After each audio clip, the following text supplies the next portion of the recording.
of political science. The objectives are something where you can get your marks fully, so pay attention and jot it down if you need to. Chapter number 1 that we are going to see is power sharing. We already saw two countries in our lessons, that is Belgium and Sri Lanka. How they have different communities, some majority, some minority, and how they share the power. That is a way of solving a problem. Okay, so let us start with the first one. Dash speaking either minority community in Belgium. So here we have the French speaking. That means the Dutch speaking people are maximum. Of course, they have a common language which is known as Flemish also. And the least are German speaking. But if you see between the French and the Dutch are the minority. Second, the two ethnic groups in Sri Lanka. Now in Sri Lanka, the majority are the Sinhalese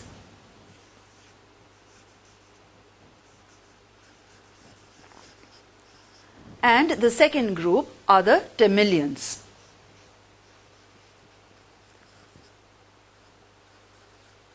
Who speak Tamil. Third one, in Sri Lanka, the basis of power sharing is called majoritarianism.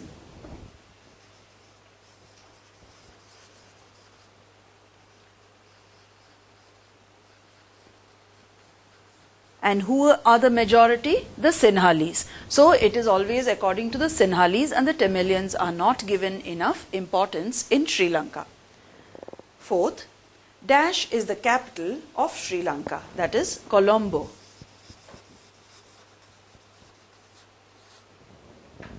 Fifth, power sharing is desirable as it helps to reduce possibilities of what now?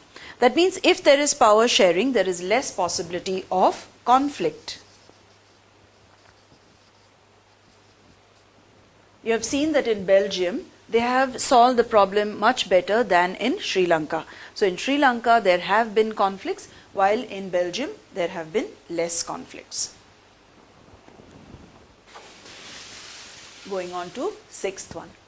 Dash constitute the largest share in the population of the Sri Lankans, that is the Sinhals.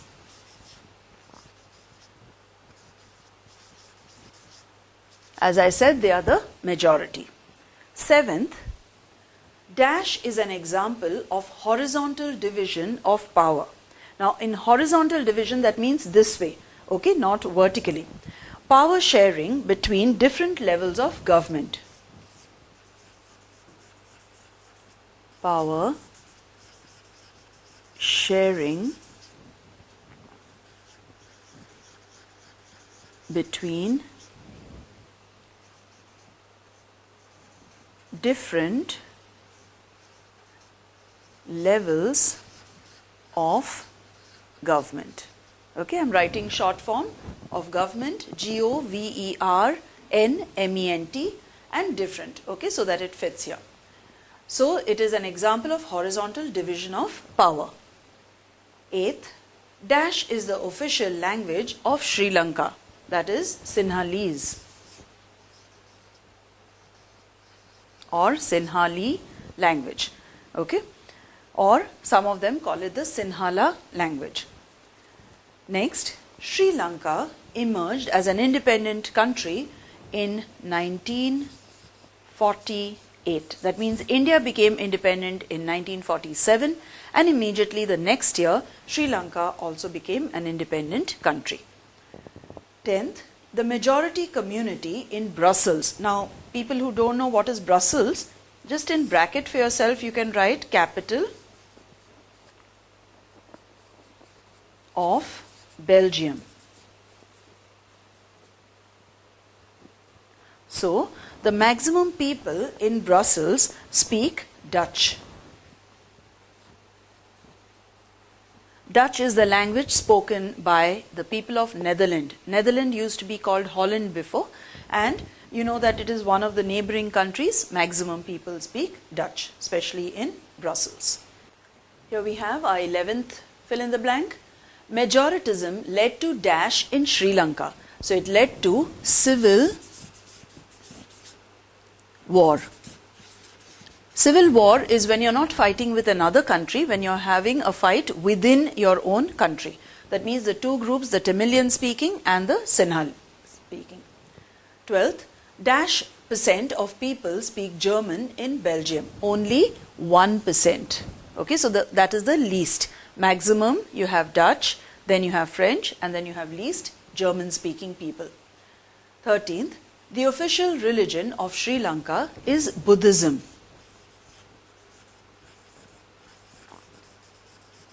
In history, you may have learnt how Ashoka sent his daughter Sangamitra as well as his son Mahendra to spread the religion. They had gone to Sri Lanka, and then later, of course, it spread to other countries also, originating from India.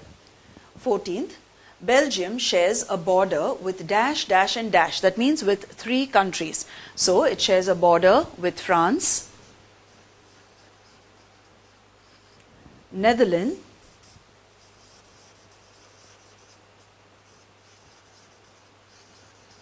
and Germany. So naturally it shares the 3 languages also. So people speak French, Dutch and German, and as I told you, some speak Flemish. 15th, the Sri Lankan Tamils demanded. Now the Tamilians, you know, are the minority in Sri Lanka. So what was their demand? First, they wanted equal opportunities in jobs.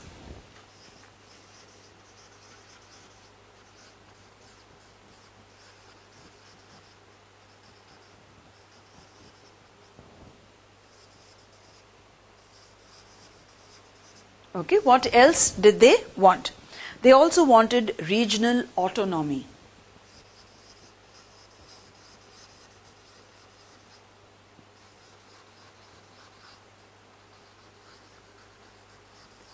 The meaning of autonomy is self-rule, and also recognition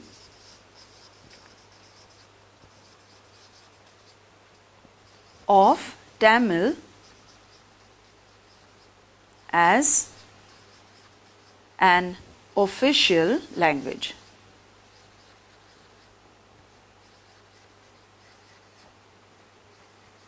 Okay, so these were the 3 demands. First demand was equal opportunities in jobs. So that means the Tamilians should also be given jobs. Regional autonomy, that means in each area you have self-rule, that is like decentralization, and recognition of Tamil as the official language.